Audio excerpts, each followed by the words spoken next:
Okay, with our first motive here, which is the first two bars, we start with a half-step bend on the 2nd fret 5th string. We're going to use 2 fingers for that because it's just an easier way to get the torque you need for the bend. The first bend, these are with upstroke. This first one's with an upstroke, by the way. The first one is damped. Let's hear that. Now notice with my pick, first of all, of course, I picked the string, but then secondarily, I brought my fingertip over to damp the 5th string. I'm going to do that slowly, like that. Our next move is a bend and release in the same fashion as what we just did, and that's without the damp. So that's putting those two together, we've got one more time. Now, the damp really is semi-optional, so because these two moves happen so closely together. So if you want to leave that out and or damp it somewhat with the side of the pick, that's fine. I'll do it in that way. And without the damping altogether. Actually, I threw that in.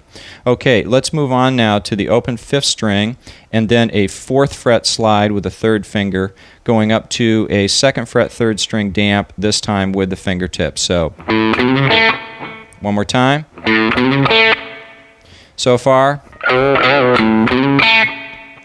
we're going to do a variation on those last 3 notes, the first 2 being the same and the last being the 2nd fret 4th string. So that's going to sound like,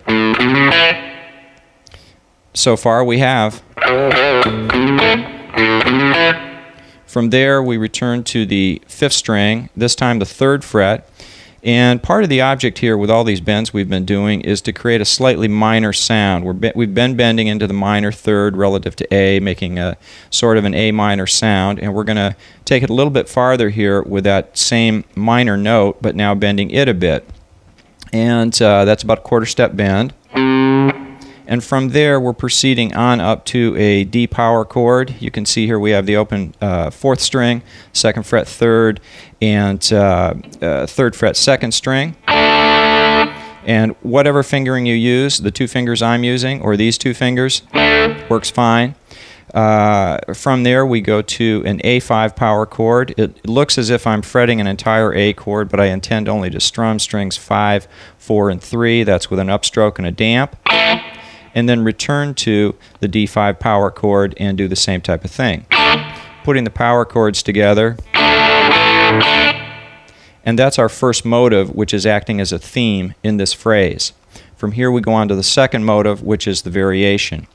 We start again with a second fret bend and release. The idea here is that we're going to go up a half step and then back and then pull off to the open 5th string. From there we go, as we did before, to the open 5th string, slide into the 4th fret, but this time instead of going up to a high A, we go down to a low A. Putting those all together we have. From there, we go to the open 5th, again sliding into the 4th fret, and to the 2nd fret 4th string. The bend occurs again on the 3rd fret 5th string, 1/4 step bend, this time though going to an A5 power chord 3 times in a row. So that gives us the second half of our theme and variation phrase.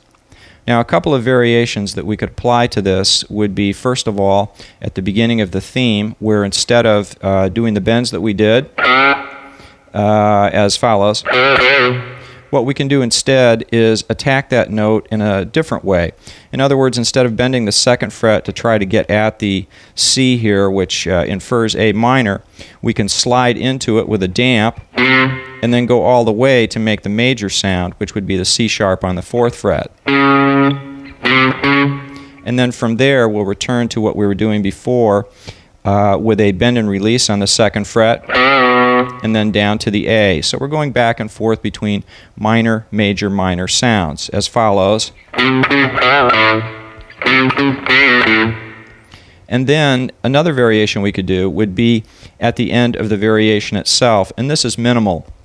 It's to throw in some scratches and a slightly different rhythm when we're on the A power chord. So remember, we're preceding that with this move, and then our bend over to the A power chord, But once that's done, take 2 or 3 or whatever you want fingers, lay them down on top of the strings, a quick 2 scratches, back to the A power chord twice with the second one damped. Putting that together sounds something like this. Okay, let's move on to our next phrase.